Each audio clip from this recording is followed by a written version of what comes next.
So here we All are. right. All right, here we are. Here we are. Hello and welcome. I'm Hello. sitting here with the man, the myth, the legend, Adam Janzi. Yay. Yay! From Westeros. Exactly. From Westeros. Exactly. How you doing, man? Doing good. Doing good? Good. Yeah. Just You're arrived. just arrived here in Yeah. Oxelösund. Yes. First time that I'm here. It's Yeah. really pretty. Yeah. It's really warm as well. Yes. Yeah. Yeah. I think it's as warm or warmer than it is in France right now. It is. Yeah. And France is south, and south is warmer. Yeah. So But I guess, of course, not like if you go further south of France. but no. Somewhere in the middle. Yeah. Exactly. Yeah. Yeah. Unusual for the Swedish weather. Yeah, it's unusual. Yeah, we show our best side when we have nice company. Yeah. Yeah. Yeah. So I think we'll start with some questions like I'll just ask you if you prefer this or that. Okay. Cool. Yeah, we can call it this or that. This or that. This or that. Okay. And let's see here if there. So okay. Charlie Watts or Ringo Starr? Ringo Starr. Ringo Starr. Dave Grohl or Dave Weckl? Dave Grohl. Dave Grohl. Why? Just the power and the power. energy. Yeah. Did you see Josh Freese got the? Yes. Yeah. Yeah. Yeah. I think that's cool. Yeah. And you cannot really go wrong with Josh Freese. He can kind of play everything. Yeah. For sure. But I But- think that they should have brought in someone who's not like already Already top of known. the top. or- Like I feel like for Josh Freese to get that gig with Foo Fighters, yeah. it's like, okay, cool. It's not like this leap up. For No. him.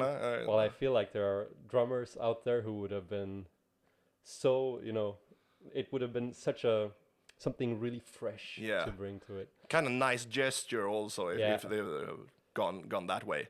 Yeah. Yeah. I don't know, just a random thought. Yeah, I mean, if Josh got the gig, I felt like kind of, Yeah. okay, so Yeah. it's all good. Yeah. And if it's someone that people don't know, it's like, is this going to work? And Yeah. of course it's going to work because Yeah. they wouldn't choose anyone Yeah. bad. Yeah. Yeah, Yeah. but there's some good sides to it, and there's some things that could have been. It would have been nice with someone else, Yeah, but also yeah. it's great. It's with- great. It's with gonna Josh sound because fantastic. it's gonna sound great. Yeah. Yeah. All right. Would you like to have to gig when you have eaten too much or sick? Oh, I think when I've eaten too much, I've already done that. Yeah. And it sucks, but It's manageable. it's manageable. Yeah, Exactly. yeah.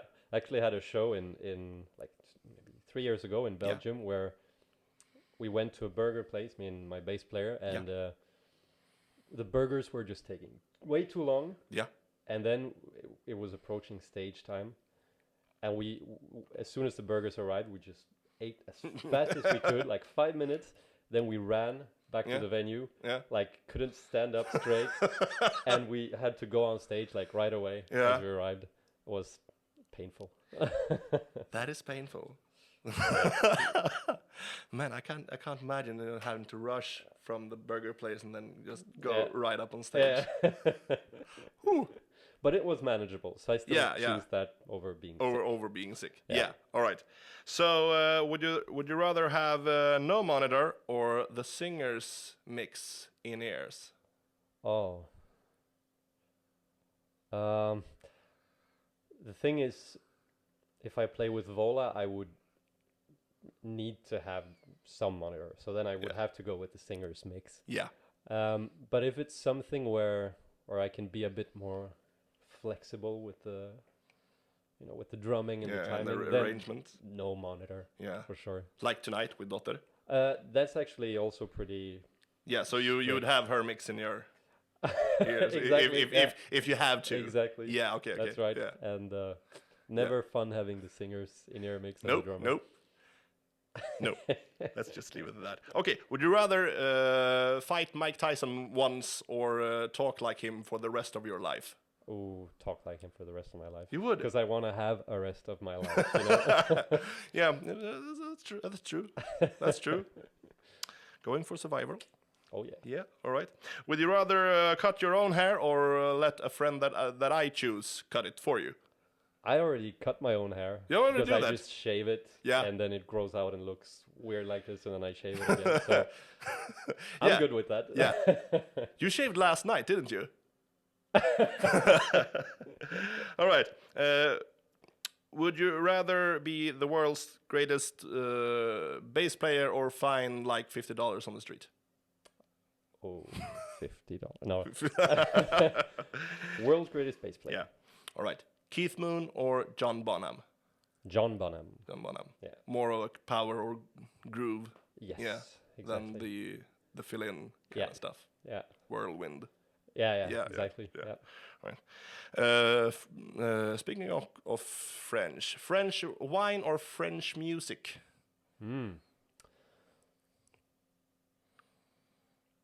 I think it depends on the wine. On the wine and the music. I don't really know anything about French music, really. So French music is really very, very like developed depending on the genre. Yeah. So, for example, if you go to metal, there's a few metal bands here and there, and there's Yeah. Gojira, but there's Yeah. not much more except for that. Yeah. So either Gojira or all the French wines. Exactly. Yeah. But when it comes to like classical music, though, Yeah. that's really like France is one of the places to be for that. Yeah. Of course. Of course. That's a difficult one. I would say French music. Yeah. Yeah. Are you much into like classical music? Not very. I mean, I'm not into it. Yeah. But it's something that When you're in the passes mood, me it's by. yeah. Of course. Yeah. But I'm more into like different types of traditional music. Yeah. And France is very, very diverse when it comes to that as well. Yeah. Because they have the German border, they have the the Spanish border. Yeah. They have And everything in between. There. The everything in Belgian between. border and everything. Yeah. connections to the UK Yeah. on the west side. Yeah. Yeah. Dover, Plenty Calais. of different stuff. Yeah. Yeah. So kind of diverse place then. Oh yeah. Yeah. Oh yeah. All right. Yes. All right. Would you rather miss a finger or add one toe? Does someone cut off my finger? Let's say yes. Okay. Add a toe. Add a toe. Let's go. Yeah. Yeah. On which foot? More power on the main kick. Maybe. Yeah. Maybe. Let's try that. The sixth toe. Yeah, Yeah. something like that. Okay. Would you rather play a gig with a broken arm or a broken foot? I think I would prefer a broken foot. Yeah. Because there's plenty of ways to adapt with the hands. Yeah. To replace a kick or whatever. Yeah. And when it comes to open or closed hi-hat, you just add 2 hi-hats. Yeah. So Yeah. that's pretty manageable. I think. Everything taken care of. Yeah. Yeah. Yeah. Yeah. Would you rather do a gig with no cymbals or just go to a kit, but it could be anyone's kit, and just play? Both sound like fun. Yeah. Imagine Phil Collins' left side. Yeah. Kind of concert toms. That would be pretty interesting. Yeah. I think. Yeah. Yeah. Let's go for that. Let's go for that one. Yeah. That sounds great. And lastly, okay, I'm going to say a word. This is kind of word association. Okay. And when you just say the first word that comes to mind when I say a specific word. Okay? It could be Alright. whatever. Okay. Sky is the limit. Okay. Okay. China symbol. China. Coffee. Not tasty. Not tasty. Drum solo. Okay. Tequila. Hungover. Ride. Rice. Drum key. Lost. Idol. Figurine. Reward. Revolver. Success. Cool. Cool.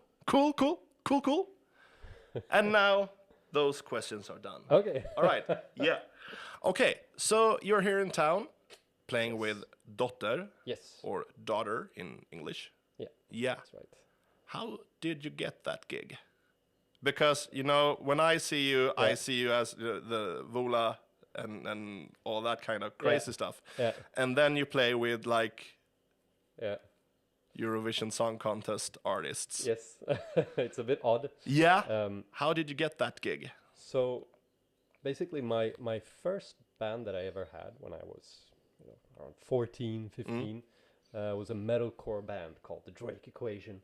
We were playing metalcore basically. Yeah, I think I bought one of your songs on iTunes. Oh, really? Yeah. Nice. I'll check that later. And we recorded all our music in a studio in Stockholm. Yeah. A guy called Dino Medanhodzik, who basically recorded all the upcoming Swedish metal at that time. And his girlfriend is Daughter, the artist. Yeah. So he liked my playing and thought that I played well. So then one day, Daughter was going to have a show that her drummer couldn't play. Yeah. So they needed a stand-in, and he just thought of me. Like, let's try him. Yeah.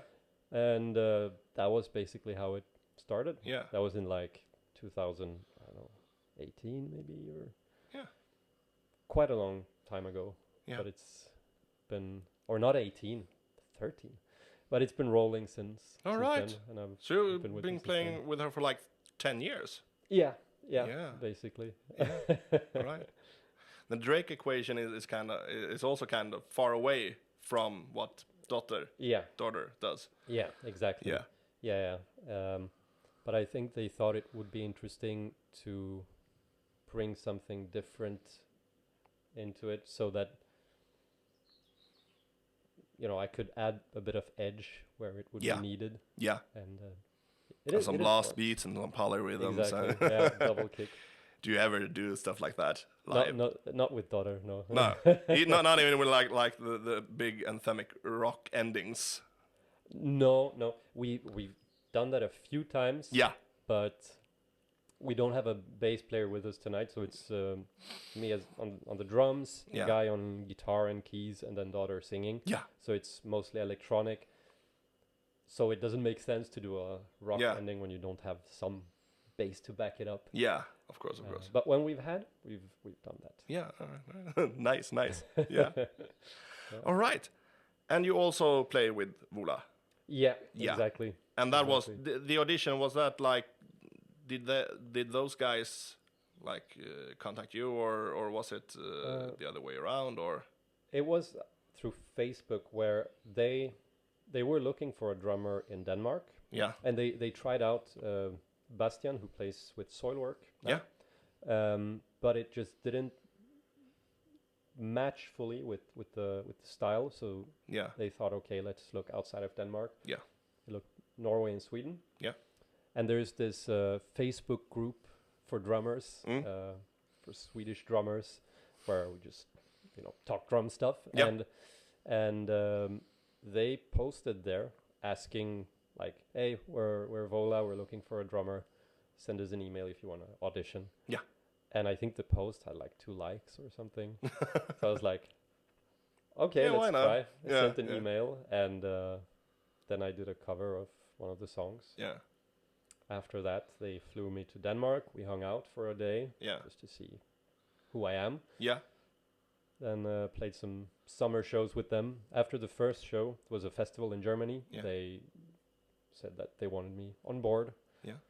So it was pretty smooth. A couple of months of that whole process. All right. Yeah. So it was kind of a tryout period. Yeah, pretty much. Yeah. Pretty much. Yeah. Yeah, and then you guys got to tour with Dream Theater, right? Yeah, we did. I think 2 shows with them. Yeah, Was in Germany. and that's one of my favorite bands. So when I saw when I saw on Instagram, I was like, oh shit, I was not jealous at all. Yeah, I was. That was Yeah. that was cool. That was Yeah, really cool. but how did that come about? That happened basically through either booking or management, Yeah, who just had their fingers out and yeah, got word that Dream Theater are looking for some openers on these dates. yeah, Then we applied and yeah. And you got the gig yeah for 2 shows. Yeah, Yeah. that's right. Did you get to hang out with them, or was it like they're on their side and you don't come close, or how was it? It was, it's always difficult because you don't know if when you're supporting someone, if they just want to be in their bubble or not. So we exchanged a few hellos basically. Yeah. And that was the extent of it. Yeah. Did they stand on the sidelines watching your show or something like that? I know that Jordan did. Yeah. And I think he's the more like. Yeah, he's kind of the social one. Exactly. Yeah. And he's the one who we kind of talked a bit more with than the others. The rest, I don't really know if they did. They were kind of in their zone. So, Yeah. And I mean, the difference between like your kit and Mike Mangini's kit, where it's like you have 2 toms, and everything is kind of this height. Exactly. And Mike's doing this, and hi-hats up there. Yeah. So it almost looked like he stole some of your drums. Yeah, pretty much. Yeah. Yeah. That's awesome. That's awesome. It was good fun. Yeah. It was cool. There was also Jason Richardson, I think is his name, guitar player, and Andy McGee. And that was also the guitar player. Yeah, acoustic guitar. Yeah. So he's awesome. He's great. He was opening for them in Gävle when I saw them. Okay. And I think he went on right after like Tesseract. Oh. Yeah. Cool. And then he comes out, plays like the acoustic guitar, and I was like, "What is this?" It's surprisingly good. It's awesome. Yeah, it's awesome. Yeah. But I wasn't really expecting that because the whole day was like, with I think Ginger and Tesseract and other bands like that. Yeah. So they were playing, and then Han comes out with the guitar, and it's like a welcomed break from all the wall of sounds and the polyrhythms that was going on. Yeah. I think that must have been the purpose. Yeah. And it worked so well to just have. Yeah, it does. Bass. Yeah, he plays beautiful. Oh yeah. Super good. Would you like to play with him sometime? Yes. Yes. For sure. Yeah. That's great. So, what is the future going to be like? So, there is basically a lot going on at the moment. Yeah. I've stacked up a lot of Cymbals. Yes. A lot of stuff. I recently so I've been a lot to a studio in Denmark. Yeah. Where Jacob Hansen, it's his studio. Yeah. And he's like this metal producer. Yeah. Worked with Arch Enemy and Volbeat, of course. Yeah. Plenty of others. And he mixed the latest VOLA album. Yeah. So I was recently there, recorded a few more VOLA songs. Yeah. And I also recorded my own like signature sample pack. All right. So all of that is like in the works. Okay. It's recorded, but in the works now. Yeah. That's awesome, dude. That's pretty nice. Yeah. So that's gonna be probably at the earliest after the summer. Yeah. Or next year. All right. Summer tour with Dotter, US tour with VOLA in September. Yeah. Some more. I do basically a lot of session work. Yeah. Where one of the things I did was a record for a video game, like super metal. It's like a rhythm shooter, so you shoot to the beat of the music, and you kill demons to the beat of the music. And the better you are, the more elements of the music you hear. So that was an pretty interesting idea. Yeah, that's pretty fun. Yeah. It's called Metal Hellsinger for the ones who want to play. And they brought in a lot of different vocalists for like each song. So basically, each song or each theme or each level or whatever has like different vocalists. Yeah. So there is Alyssa from Arch Enemy, Björn from Soilwork, Dennis from Refused, Dark Tranquility, Trivium. There was also Serge from System of a Down. So a bunch of cool vocalists that they brought together. Yeah, so that was good fun. That's awesome. So like we just talked earlier about your recording setup. Yeah. So I have a little recording setup at home, and that's where I record all that session work. Yeah, you don't need all this. It's fun though, but it's cool. It's cool, and it's a good backdrop for doing stuff like this. Yeah. Yeah. Oh yeah. But it's not really necessary if you don't want it. If you don't really need it. Yeah. If you don't need it. You can always make it work with less. Yeah. But it is fun. But it is fun to have all that stuff. Yeah. And it's fun to look at. Fun to yeah, fun like sitting with a bourbon in front of me, it's like, oh yeah, this is stuff. That's good. That's the stuff. Yeah. So there's a bunch of stuff happening. Of stuff going on. Yeah. That's fantastic. Yeah. All right. Well, thank you for taking the time to sit here. Thank you. It's good to see you again. Yeah, good to see you. It's been I don't know how many. How long? Like I would say like 4 or 5 years. Yeah, maybe. Yeah. And before that, it was like the Matt Halpern. Yeah, exactly. Yeah. When Periphery played in Stockholm. Yeah. He had those lessons with students. Yeah. And I think that's where we. That was where we first met. Yeah. And that's where I heard the Drake equation first. Yeah. I think so. Yeah. Yeah. And that was it like the baser? I think so. Either the baser or there was like this place on the underground when they play with what was it called? Alex Rudinger's band White. Oh yeah. I forget the name. Yeah, something White. But there was. What about when they supported Devin Townsend? Yeah, that was the baser one. Okay. Yeah. All right. Yeah. And Ryan was running around and somewhere in the background. Yeah. Also, killer drummer. Yes. Yeah. Yes. Yeah. That was cool. Yeah. That was fun. Yeah. Yeah. Anyway, it's good to see you again, man. Likewise. Yeah. And good luck on the show. Yeah. Thank you. Yeah. Right. Yeah. Då säger vi det.